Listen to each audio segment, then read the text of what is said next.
The social engineers of this country have been working for years upon years to make sure they achieve their plan of making us not care about what happens to one another.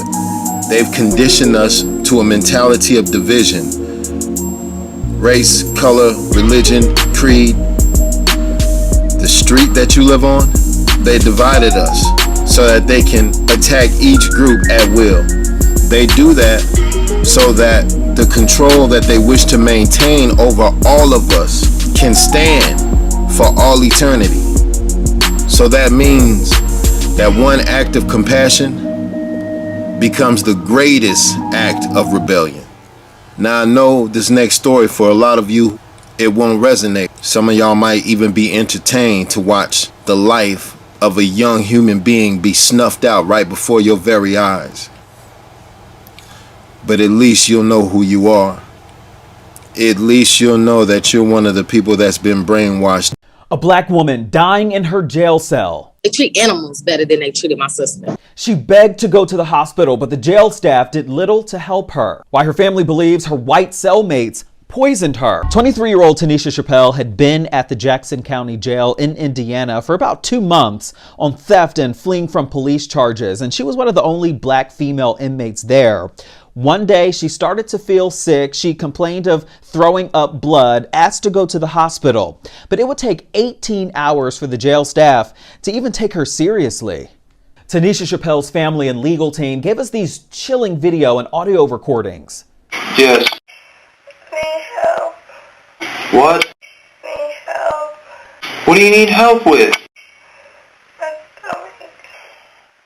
With your what? Your stomach? Yes. I mean, I don't know what you want me to do unless you're coughing up something crazy. I need a nurse. About an hour goes by. I need to go to the hospital. You gotta go to the bathroom. I need to go to the hospital. To the hospital? Yes. What's wrong? I'm throwing up blood. I'm throwing up blood. You're throwing up? Blood. Another hour. I'm dehydrated. My whole bucket is full with vomit. I'm throwing up blood. Yeah. Did you hear me? Yeah, I'm calling my sergeant. Chappell would buzz jail staff several times that night. This prosecutor's report says the jail nurse arrived around 8:45 in the morning, took her blood pressure and temperature, and determined that she was alert with normal vitals. But as the day goes on, she calls and calls again.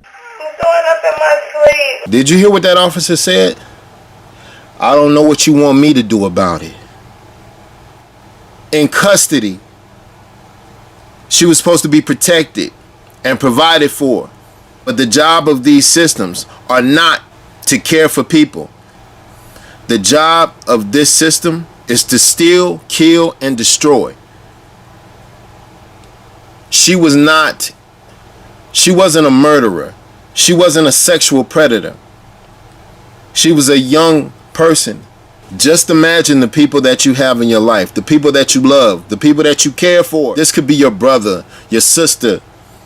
This could be your son and your daughter. What's the possibility of them falling into this system by doing something that they were just too young to figure out wasn't the right way to go? So did that mean that she was deserving of death? Are you prepared to trust this system with the lives of your loved ones? Surveillance video showing Chappell naked, covered in her own waste, doubled over a trash can. She then lays down. Can you come do something? What's up?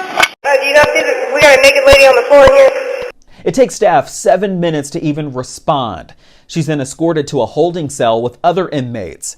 Minutes later, a cellmate now calls for help. If she needs something, she'll have to hit the button. I need help. I just need help. Ta'Neasha Chappell in audible pain, moaning, begging. You can see her stumbling over other inmates in her cell. Investigators say she was moved to a private holding cell, took off all her clothes, lost her balance. strikes her head on a metal bed frame.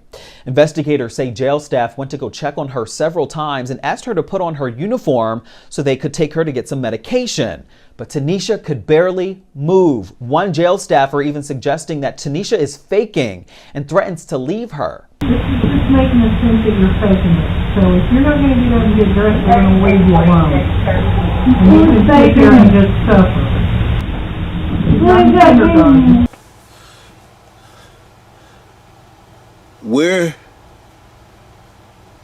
We're not in kindergarten. You can just sit there and suffer.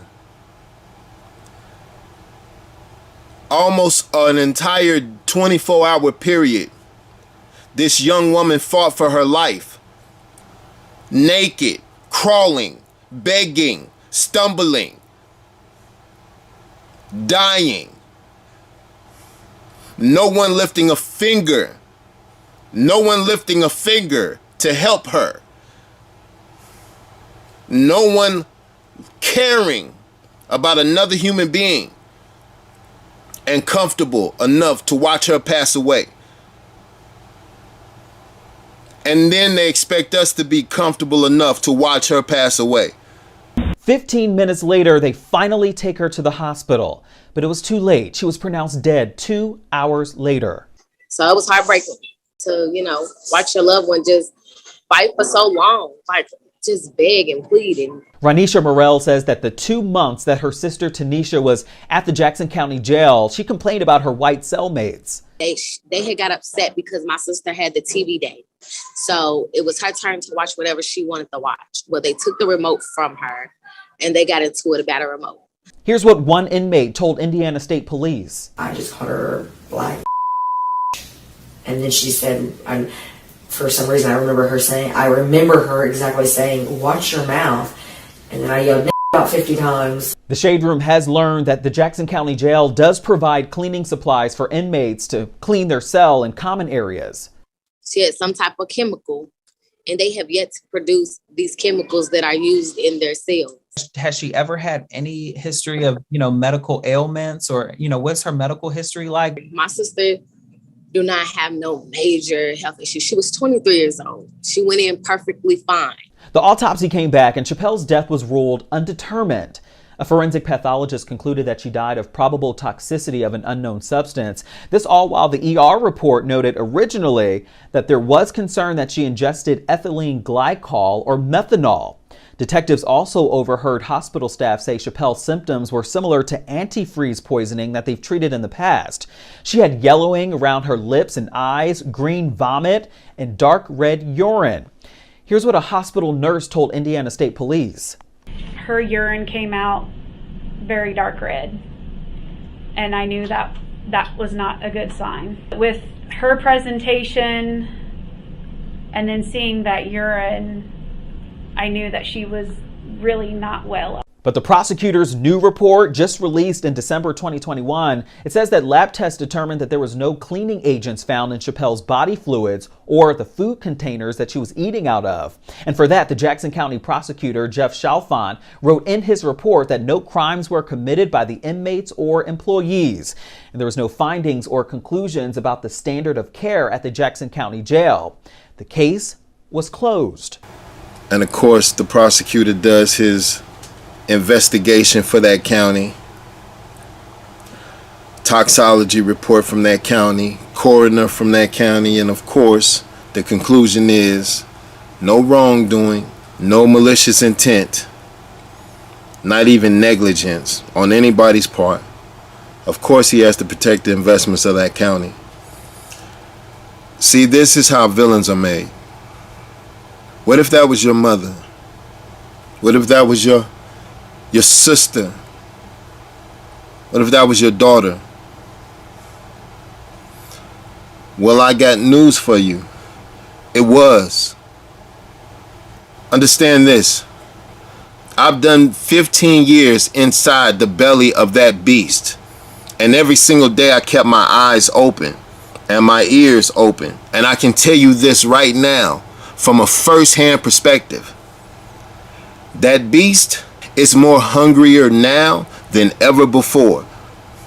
I was in there. I saw it expanding its belly. I saw it sharpening its teeth. I saw it salivating at the jaws. And I saw it fixing its eyes on the next generation.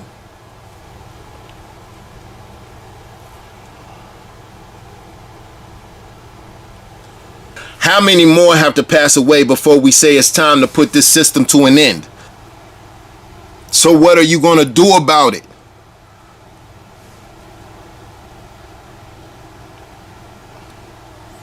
You ain't going to do nothing.